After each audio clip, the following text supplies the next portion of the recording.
Yes, indeed. We've got the trends out the way. Time to get to the serious stuff. And I'm glad the ladies raised the issue of the safety of your school backpack or your school bag. There are some health concerns there. And we've asked physiotherapist Anthony to join us. All the best for the new year, Anthony. Thanks so much for coming in.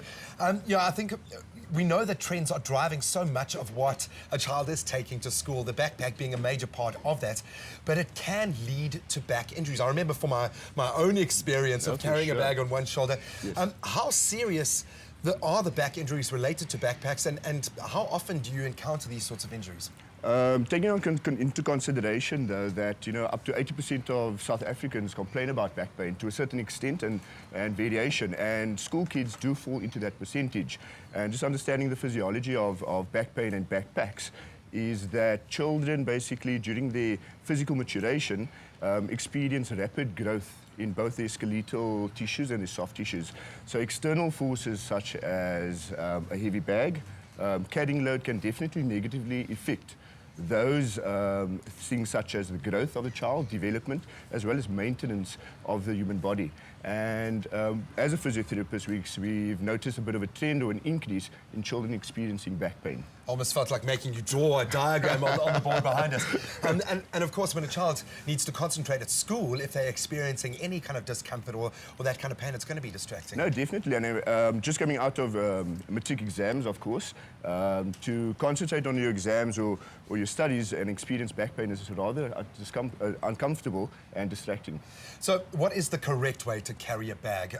We really know that the weight is there, but we've got bags that do have two shoulder straps. What is the rule of thumb? So I'm not sure about you when you were in school. I mean, I was definitely a double strapper, but I mean that is important though. Understanding that using or wearing the bag as a rucksack style, two straps instead of one. It's always function over fashion, which is quite important. And then also planning, of course, for the day, which is also important that you don't take unnecessary books or textbooks to school and you have to lug them, of course, whole day. And thirdly as well, you have to pack correctly. So you put your heaviest books or your flattest books further back against the back of the child, and that should help with efficiency where bag carrying is concerned. And then of course we've got encourage good posture, which is always important, and then prevent bad habits from developing. And get it in early. I mean, your back problems, and we were talking off camera, how long a back issue can stay with you, and that's a long time post-school. So don't be trend-driven, okay? If everyone else is carrying it on one shoulder, set your own trend, carry it on both. Then what would you suggest if you are suffering from those kind of back pains? How do we address that if it isn't too chronic, but you're starting to feel that pain? I think that's important. I think we look at certain aspects of where back pain and backpacks are concerned. One, that you need to choose a bag that's the correct size, of course, for the child.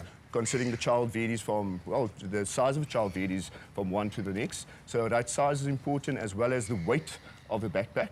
And then we're going to look at, of course, your straps. A broader strap, of course, does distribute the weight a bit more evenly across the shoulders. Bags with compartments, it makes it a little bit easier as well, and it just keeps all the items in the backpack in place, which is quite important.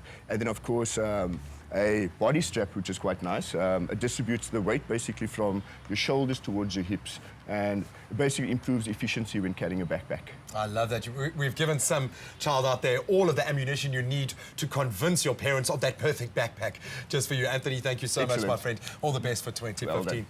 Well, there you have it. Don't just look after yourself nutritionally when you go to school, but take care of the body as well. You want to make sure that your mind can stay focused, that your body can stay fresh, so you can have a spring in your step for the whole of 2015. We're going to take a quick break. We'll see you on the other side.